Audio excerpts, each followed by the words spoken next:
গুনাহ, মন্দ কাজ, এগুলো আমাদেরকে হতাশ করে দেয়। তারা এমন অনুভূতি আনে যে আল্লাহ তো আর আমাকে ক্ষমা করবেন না, আমার অবস্থা তো খুব খারাপ, তাই না? ক্ষমা চাবার অর্থটাই বা আর কি? আমি কি করছি জানেন? আমি কি কি কাজ করি সেগুলো জানেন? আপনি না জানলেই ভালো ভাই, আমি খুবই খারাপ। আর এই সময় ভাবছেন, এই সময় এসে ক্ষমা চাবার মানেটাই বাকি। আর আল্লাহ জানেন এই চিন্তাগুলো ওসব মন্দ কাজের থেকে উৎপন্ন হয়।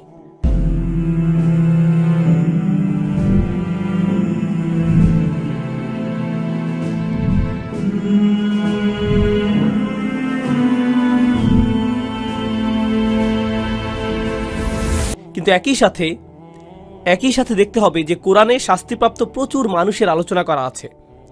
কোরআন ভর্তি জাহান্নামের বর্ণনা। কোরআনে প্রচুর বর্ণনা আছে দুর্নীতিপরায়ণদের, যাদের আমল কবুল হয় না, তাই না? যাদের আমল বিচার দিবসে কেড়ে নেওয়া হবে। তারা বিচার দিবসে বিস্ময় নিয়ে দাঁড়িয়ে আছে। সূরাতুল হাদিদে বিচার দিবসে অনেক মুসলিমদের কথা বলা আছে যারা আতঙ্কগ্রস্ত। তারা মুমিনদের সাথেই দাঁড়িয়ে আছে, জান্নাতের দিকে এগিয়ে যাচ্ছে, আর হঠাৎ করে একটি দেয়াল এসে পড়ল। আর তারা বলবে, আলাম নাকুন মাআকুম, আমরা কি তোমাদের সাথেই ছিলাম না? আমরা তো একত্রে থাকার কথা। আর তারা বলবে, না না, তোমরা আমাদের সাথে নও। যারা জান্নাতের দিকে যাচ্ছে তারা বলবে, বালা ওয়ালাকিন্নাকুম ফাতানতুম আনফুসাকুম ওয়া তারাব্বাসতুম আরতাবতুম ওয়া গাররাতকুমুল আমানিয়্যু হাত্তা জাআ আমরুল্লাহ ওয়া গাররাকুম বিল্লাহিল গুরুর। এটা কিন্তু খুবই ভয়ঙ্কর আয়াত। জান্নাতের দিকে ধাবমান যারা দেয়ালটির অন্যদিকে আছে তারা বলবে, হ্যাঁ তোমরা আমাদের সাথেই ছিলে, কিন্তু তোমরা নিজেদেরকে ফিতনায় ফেলেছিলে, তোমরা দিনকে গুরুত্ব সহকারে নাওনি। অতারাব্বাসতুম, তোমরা দেরি করেছিলে। তোমরা বলতে যে আমি বদলাবো, আমি হারাম ব্যবসা বন্ধ করব, আমি এই মন্দ কাজটি বন্ধ করে দেব, আমি নামাজকে আরো গুরুত্ব দেওয়া শুরু করব। কিন্তু তোমরা শুধু দেরিই করছিলে। পরে করব, আরেকটু আনন্দ করে নেই, যতদিন বসন্তকাল চলছে, এরপর সিরিয়াস হয়ে যাব। এই জিনিসটি শেষ হলে আমার সন্তানগুলোকে বিয়ে দেওয়ার পর আমি হারাম ব্যবসা ছেড়ে দেব। এসব যা কিছুই ছিল, যত অজুহাতই ছিল, তোমরা শুধু মুলতবি করতে। সেই মানুষগুলো পেছনের লোকদের বলবে, হ্যাঁ আমরা একসাথে নামাজ পড়তাম, আমরা একই এলাকায় থাকতাম, আমরা একে অপরকে সালাম দিতাম, ঈদেও একে অপরকে সাহায্য করতাম, কিন্তু দেখো তোমরা নিজেদেরকে ফিতনায় ফেলেছিলে। অতারাব্বাসতুম আরতাবতুম ওয়া গাররাতকুমুল আমানিয়্যু হাত্তা জাআ আমরুল্লাহ। আর প্রথমত মিথ্যে আশা তোমাদের ধোঁকায় ফেলেছিল। তারা প্রতারণা করেছে। এর অর্থ কি? তোমরা ভাবতে এতে মন্দ কাজ করার পরেও তোমরা যদি সময় পেয়ে একটুখানি দোয়া করো, একটুখানি নামাজ পড়ো, সেটাই যথেষ্ট। তোমরা ভেবেছো এতটুকুতেই জান্নাতে ঢুকে যাবে। ঠিক যেমন আল্লাহ বলেন, আম হাসিবতুম আন তাদখুলাল জান্নাহ, যেন তোমরা অচিরেই জান্নাতে প্রবেশ করবে। এই ধরনের চিন্তা তোমাদের ধোঁকায় ফেলেছে। অবশেষে আল্লাহর সিদ্ধান্ত এসে গেল, অগররাকুম বিল্লাহিল গুরুর। আর যে ধোঁকা দিত সে খুবই পারদর্শী, সে তোমাদের ধোঁকা দিল, তোমাদের সাথে প্রতারণা করল। তোমরা একেবারেই নিশ্চিত ছিলে যে জান্নাতের গ্যারান্টি পেয়ে গেছো। এই আয়াতগুলো কোরআনে আছে, সেগুলো বেশ ভয়ানক। তো এই ক্ষমা চাবার মাসে যে আমরা আছি, আমরা কি উপায়ে বিভ্রান্তিহীন মানুষ হতে পারি? আমরা কিভাবে নিশ্চিতভাবে জানতে পারি যে আমরা সঠিক পথে যাচ্ছি, যে আমরা আসলে আল্লাহর ক্ষমা ভিক্ষা চাচ্ছি? আর একদিকে আপনারা যদি শুধু এই ধরনের আয়াতই পড়েন, তবে আপনি পুরোপুরি বিষণ্ণগ্রস্ত হয়ে যাবেন যে যাই করি না কেন কিছুই যায় আসে না। আমি জানিও না বিচার দিবসের দেয়ালটি কি ঠিক দিকে থাকবে নাকি ভুল দিকটায়। আমি জানি না আমার তাওবা কি আসলে আন্তরিক নাকি কৃত্রিম। আমি জানি না। তাহলে কিভাবে জানতে পারি? কোরআনের একটি স্থান নিয়ে এত আলিম কথা বলেছেন, কোরআনের এত স্পেশালিস্ট মুতাদাব্বিরিন এটা নিয়ে কথা বলেছেন যে এই স্থানে আল্লাহর ক্ষমাপ্রাপ্তির বিষয়টা সবচেয়ে বিস্তারিতভাবে আলোচনা করা হয়েছে। ইসলামে ক্ষমার দর্শনের পুরো বিষয়টি ব্যাপকভাবে একটি স্থানে আলোচিত হয়েছে। এটা হচ্ছে সূরাতুজ জুমার। আর আমি এখান থেকে কিছু জিনিস প্রথমে আমার নিজের জন্য, এরপর সবার উদ্দেশ্যে আলোচনা করছি। যেমন এই খুতবার শুরুতেই বলেছি যে আমাদের সবার জন্যই এই আলোচনা। এই আয়াতগুলো সম্পর্কে আমি আপনাদের বলেছি, এর মানে এই নয় যে আমার এগুলোর দরকার নেই, এমন নয় যে আমি জান্নাতের গ্যারান্টি পেয়ে গেছি, আপনারা এখনো পাননি।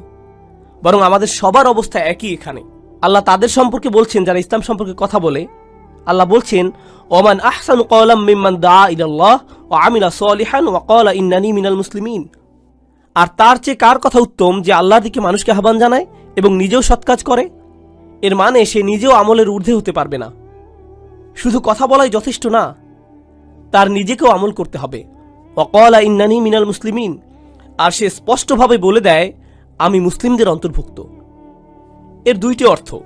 এক, সে মুসলিম হিসাবে গর্বিত, আর 2, সে নিজেকে অন্যান্য মুসলিমের চাইতে উত্তম মনে করে না, সে নিজেকে বেশি ভালো মনে করে না। তাই আমরা সবাই একত্রে, সবারই একই অবস্থা।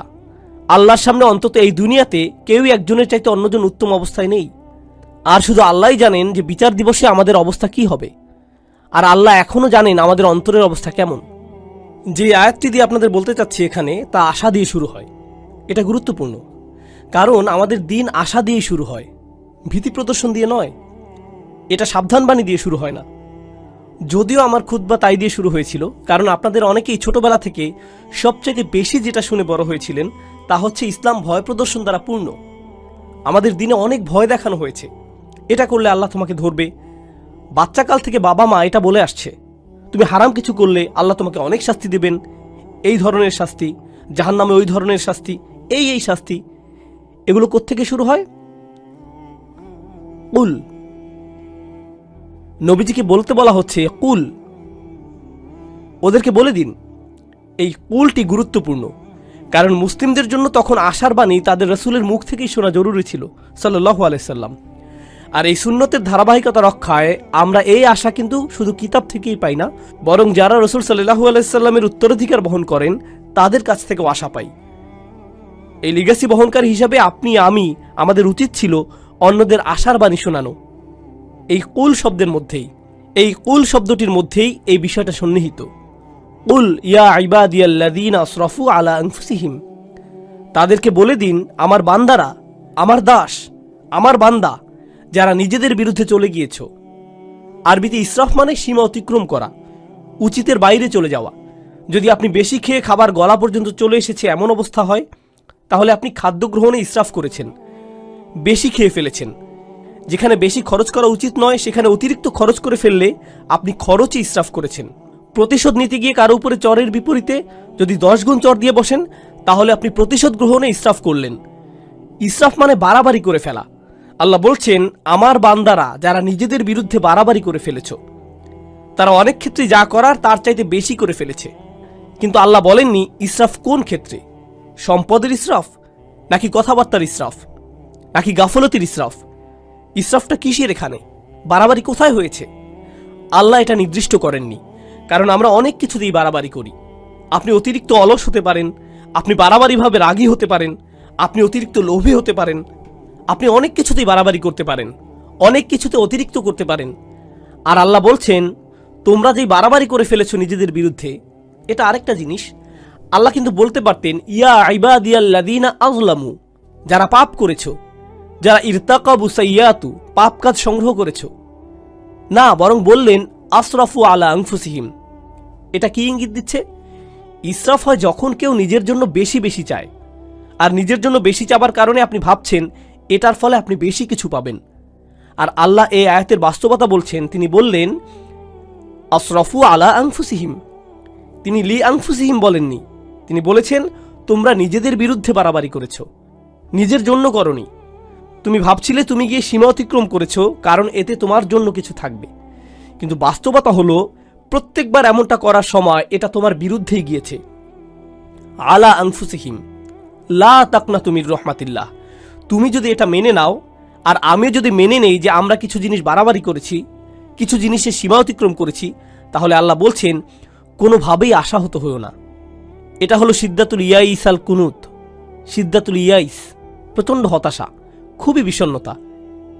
এখানে কি শিখতে পারছি? গুনাহ, মন্দ কাজ, এগুলো আমাদেরকে হতাশ করে দেয়। তারা এমন অনুভূতি আনে যে আল্লাহ তো আর আমাকে ক্ষমা করবেন না, আমার অবস্থা তো খুব খারাপ, তাই না? ক্ষমা চাবার অর্থটাই বা আর কি? আমি কি করছি জানেন? আমি কি কি কাজ করি সেগুলো জানেন? আপনি না জানলেই ভালো ভাই, আমি খুবই খারাপ। আর এই সময় ভাবছেন, এই সময় এসে ক্ষমা চাবার মানেটাই বাকি। আর আল্লাহ জানেন এই চিন্তাগুলো ওসব মন্দ কাজের থেকে উৎপন্ন হয়। আবার কেউ বলে ক্ষমা চাওয়া নিয়ে আমি আর ভাবতে পারবো না। আসলে যারা ভালো মানুষ তারা তো ইস্তেগফার ইত্যাদি করে, আমি তো অনেক অনেক খারাপ কাজের মধ্যে জড়িত। তাছাড়া এসব থেকে দূরে থাকবো সেটাও না, একেবারেই আশাহীন হয়ে যাও। তাছাড়া এসব থেকে দূরে থাকবো সেটাও আপাতত হচ্ছে না। আল্লাহ বলছেন লা তাকনাতু মির রাহমাতিল্লাহ। নিজেদেরকে আলাদা করে ফেলো না, আশাহত হয়েও না, একেবারেই আশাহীন হয়ে যেও না আল্লাহর ভালোবাসা, যত্ন আর ক্ষমা থেকে। আল্লাহ তোমাকে ভালোবাসা বন্ধ করেননি, তোমার খেয়াল রাখাও বন্ধ করেননি। এমন কখনোই না যে আল্লাহ তোমার প্রতি ক্ষমা দেখাতে আর আগ্রহী নন, এমন কিছুই না। আপনি নিজেকে বলেন আল্লাহ মনে হয় আমাকে শাস্তি দিতেই চান। না, এটা আপনার ধারণা, আল্লাহ বলেননি, আপনিই বলছেন।